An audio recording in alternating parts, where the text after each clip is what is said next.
புனித யோவான் எழுதிய பரிசுத்த நற்செய்தியிலிருந்து வாசகம்.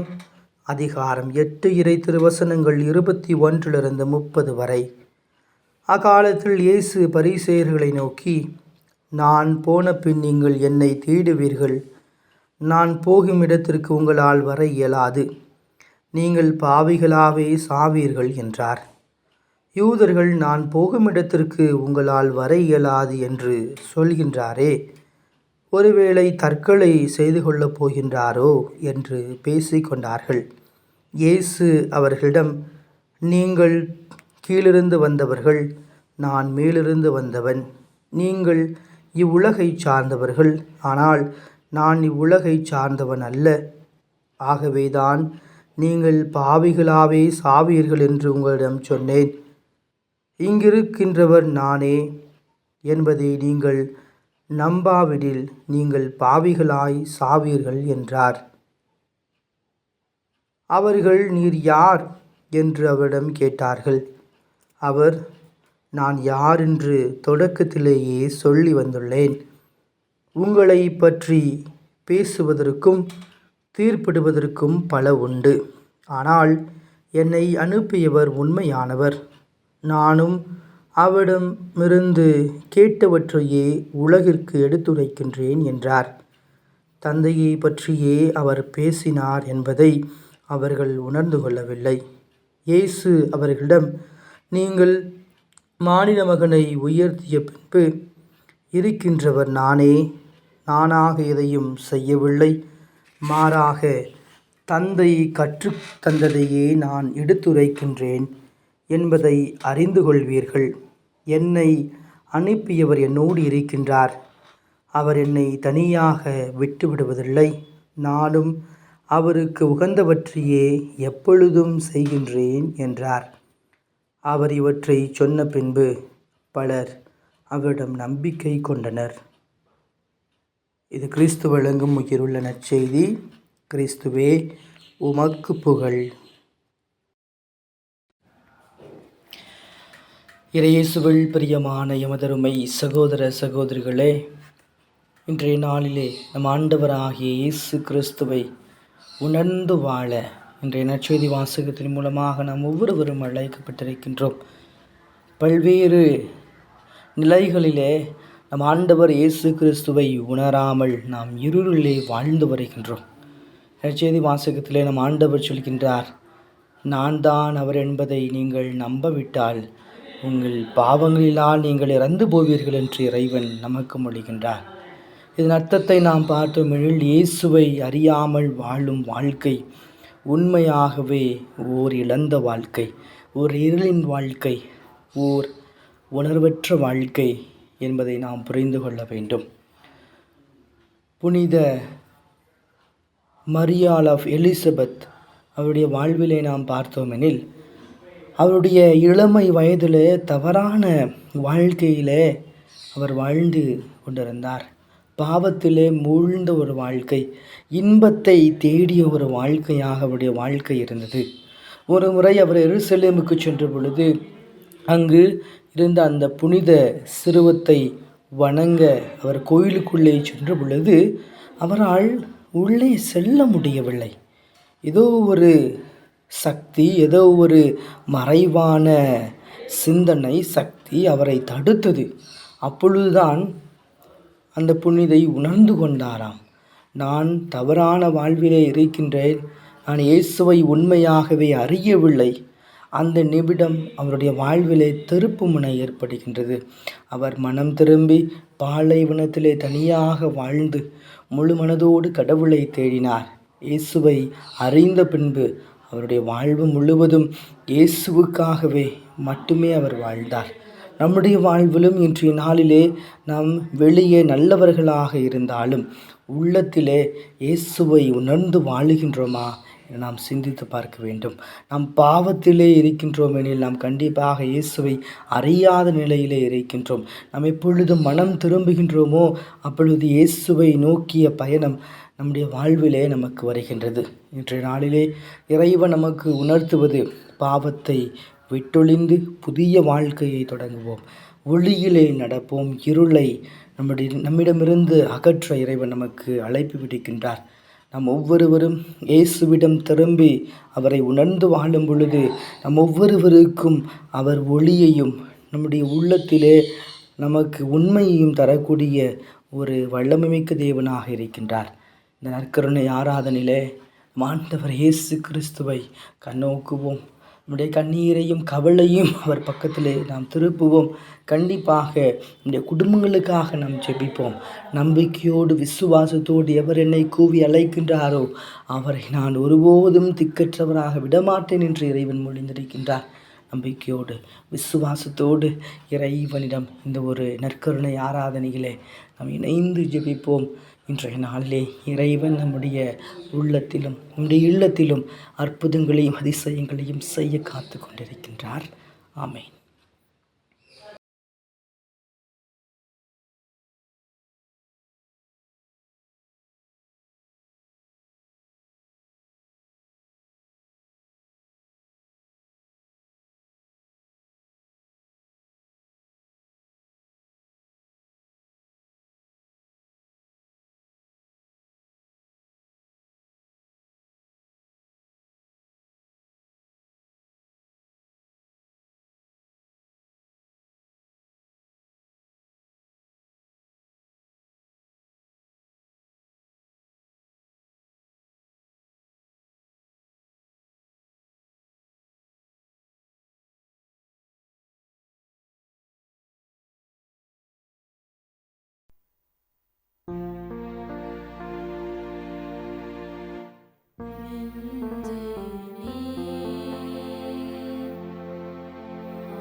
ஆண்டவரை வாழ்த்து,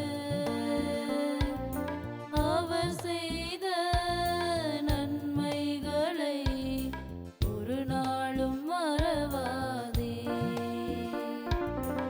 என்னே நீ ஆண்டவரை வாழ்த்து, அவர் செய்த நன்மைகளை ஒரு நாளும் மறவாதே.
வானி நின்று அவர்களுக்கு அப்பம் அளித்தீரே.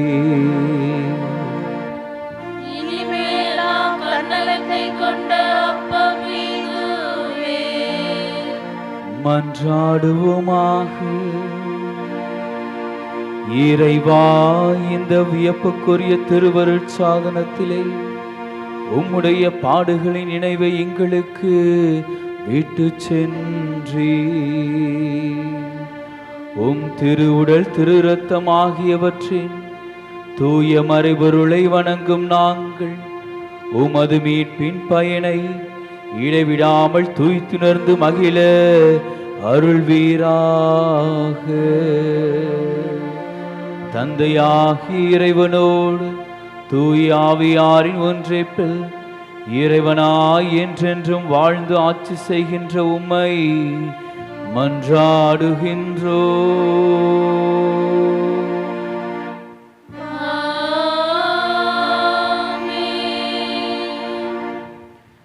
அனைவரும் தலைவணங்கி இறைவனின் ஆசீரை பெறுவோம்.